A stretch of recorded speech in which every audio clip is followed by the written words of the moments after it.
Hey guys, welcome back to my channel. Just filming another video for you guys today. Today's content will be a little bit more on the financy side, but I still try to keep it simple.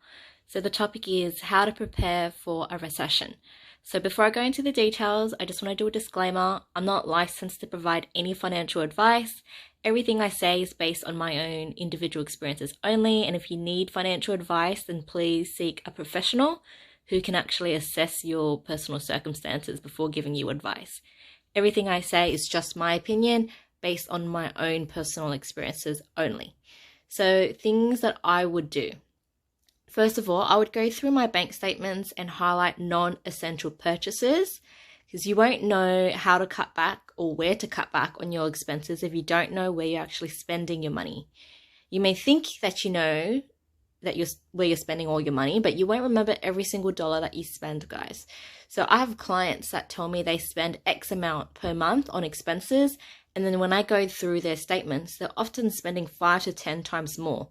There will be your outlier clients that spend even more than 10 times what they've advised. It's not because they're lying to me, not on purpose. It's just a lot of people don't realize how much they're actually spending.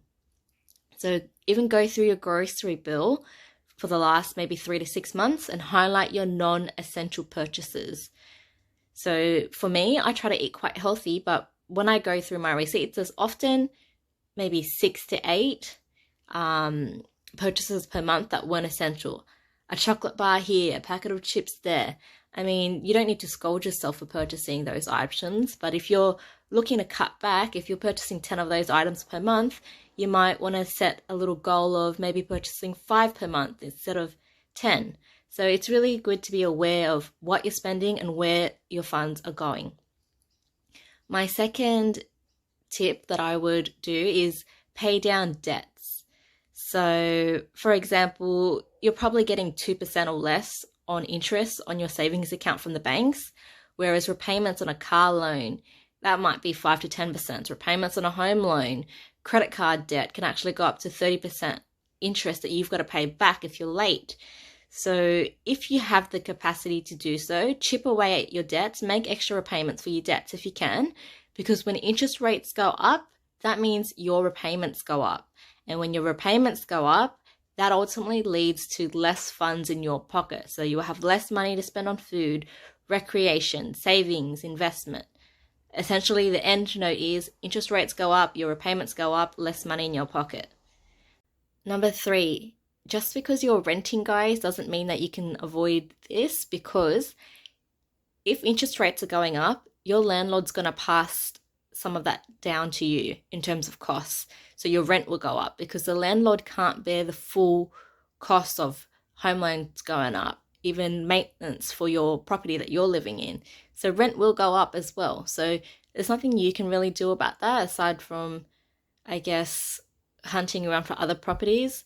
But in Australia at the moment, you probably don't have much power over that because landlords have more power at the moment because there's less property available for people to live in.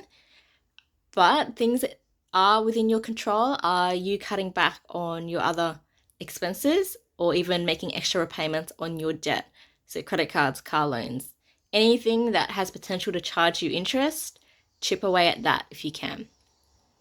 And number 4, stockpiling on food now could potentially help curb your expenses, because the cost of food today will probably be cheaper than the cost of food tomorrow. You won't be able to run away from inflation completely, but it will help offset some of the pressure if you're stockpiling. Because as we all know, it's been announced on the news, there are supply chain issues. They're saying that it will probably take about 6 months to fix, and that 6 months doesn't include the time they need to catch up on those orders. So you might be looking at more than 12 months just to fix the supply chain issues. We don't know at the end of the day. But because of these supply chain issues, that means there's a delay in shipping. So if there's a delay in shipping, it means there's a less supply of the product. Less supply means more demand for the product, and that ultimately leads to a price increase. So just remember, if there's less supply, that means there's more demand from consumers. If there's more demand, that means the price will increase. And those topics I've discussed about the supply chain issues, that's not the only thing that's leading to inflation. So prices will continue to go up until at least the mid 2023.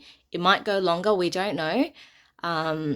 So don't stress though, guys. I know it's hard to not stress, but stressing doesn't really fix the problem. I guess what I'm trying to encourage is just make little steps to make it a little bit easier on you, because stressing will just get you nowhere.